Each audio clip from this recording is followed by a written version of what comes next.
آقا کریم علیہ السلام کا ارشاد گرامی ہے، اس کا مفہوم یہ ہے کہ جس شخص کو ان 4 باتوں کی توفیق مل جائے اس کے 4 کام ہو جاتے ہیں۔ سبحان اللہ۔ کیسی بات ہے؟ پہلی بات ارشاد فرمائی، جو اللہ کو یاد کرتا ہے اللہ بھی اسے یاد کرتا ہے۔ فاذکرونی اذکرکم، اللہ فرماتا ہے تم مجھے یاد کرو میں تمہیں یاد کروں۔ کتنی مبارک بات ہے یہ کہ کسی کو ذکر کی توفیق مل جائے، کسی تسبیح کی توفیق مل جائے۔ یہاں تو کسی شخص کو کوئی بڑا لیڈر، کوئی بڑے عہدے پہ بیٹھا ہوا شخص یاد کر لے، وہ کتنا پھولا ہوا نہیں سماتا، انہوں نے مجھے یاد کیا۔ اور یہاں خالق کائنات یاد کر رہا ہے۔ کس کو یاد کر رہا ہے؟ جسے ذکر کی توفیق مل گئی۔ اگر بندہ تنہائی میں یاد کرے تو رب تعالیٰ اسے اکیلے میں یاد کرتا ہے۔ اگر بندہ کسی محفل میں اپنے رب کو یاد کرے تو اللہ تعالیٰ اس سے بہتر محفل فرشتوں میں اسے یاد کرتا ہے۔ تو اللہ کا ذکر ہمیشہ، اللہ کی یاد کو ہمیشہ اپنی زندگی میں شامل رکھیں، اور یہ یقین رکھیں کہ آپ یاد کر رہے ہیں اور آپ کو یاد کیا جا رہا ہے۔ جب یہ خیال آ جائے تو بندہ جھوم کر یاد کرے گا۔ اور ایک بات اور، فانی باقی کو جب یاد کرتا ہے، فانی جب باقی کو یاد کرتا رہتا ہے اور جب باقی فانی کو یاد کرتا ہے تو اسے بھی بقا مل جاتی ہے، اس کا بھی نام زندہ رہتا ہے۔ دوسری بات ارشاد فرمائی کہ جس شخص کو شکر کی توفیق مل جاتی ہے اس کی نعمتوں میں اضافہ ہو جاتا ہے۔ کتنا آسان فارمولا کہ تم شکر کرو، لَإِن شَكَرْتُمْ لَأَزِيدَنَّكُمْ، ادھر تم شکر کرتے جاؤ ادھر وہ نعمتوں میں۔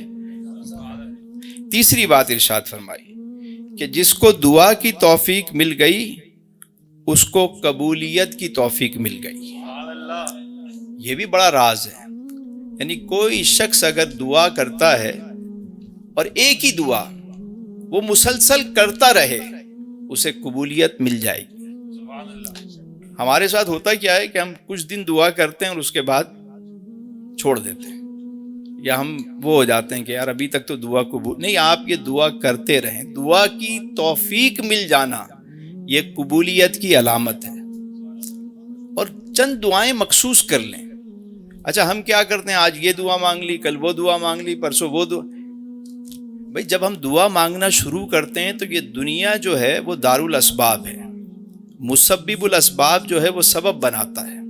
اب آپ کی دعا کا سبب بن رہا ہے، چیزیں سیدھی ہونا شروع ہو رہی ہیں، آپ نے وہ دعا چھوڑ دی، دوسری دعا مانگنا شروع کر دی۔ ایک چند الفاظ اپنے لیے پہلے چن لیں۔ اس میں بھی بہت سارے لوگ جو ہے وہ سمجھ نہیں پاتے کہ گھر مانگ رہے ہیں۔ بھئی گھر کیوں مانگ رہے ہو؟ سکون کے لیے، تو پھر سکون مانگ لو، یا سکون والا گھر مانگو۔ اب پتہ چلا گھر مل گیا سکون نہیں ملا، کیونکہ ہم نے مانگا ہی گھر تھا۔ بات سمجھ میں؟ بھئی سواری مانگ رہے ہیں، سواری کیوں مانگ رہے ہو؟ آسانی کے لیے، تو آسانی مانگ لو، آسانی والی سواری مانگ لو۔ دعا مانگتے ہوئے بہت غور کرنا پڑتا ہے کہ ہم کیا دعا کر رہے ہیں، پہلے اس کو سمجھ لیں کہ میں مانگ کیا رہا ہوں، اور پھر وہی دعا مانگنا شروع کریں، رات دن مانگتے رہیں۔ پھر آپ دیکھیے گا کہ وہ، اور کوشش بھی کریں، اور ساتھ میں دعا کے ساتھ کوشش بھی کریں۔ دعا کے ساتھ جب کوشش کی بات کرتا ہوں آوازیں ختم ہو جاتی ہیں، بالکل آواز نہیں نکلتی۔ ابھی میں کوئی ایسی بات کروں گا تو نعرے لگنا شروع ہو جائیں۔ جہاں میں کوشش کی بات کرتا ہوں یار لوگ بالکل ہی ٹھنڈے ہو جاتے ہیں۔ دعا کے ساتھ کوشش بھی کرنی ہے۔ اللہ تعالیٰ پر جو کامل یقین کرتا ہے اللہ اس کو پرندوں کی طرح رزق عطا فرماتا ہے۔ یہ صبح بھوکے جاتے ہیں، شام کو بھوکے لوٹتے نہیں ہیں، لیکن پرندوں کی مثال کیوں دی؟ کبھی غور کیا؟ اس لیے کہ پرندے صبح اٹھتے ہیں اور جاتے ہیں، کوشش کرتے ہیں، تو کوشش بھی ضروری ہے دعا کے ساتھ. اور چوتھی بات ارشاد فرمائی جس کو استغفار کی توفیق مل گئی اس کو مغفرت مل جاتی ہے.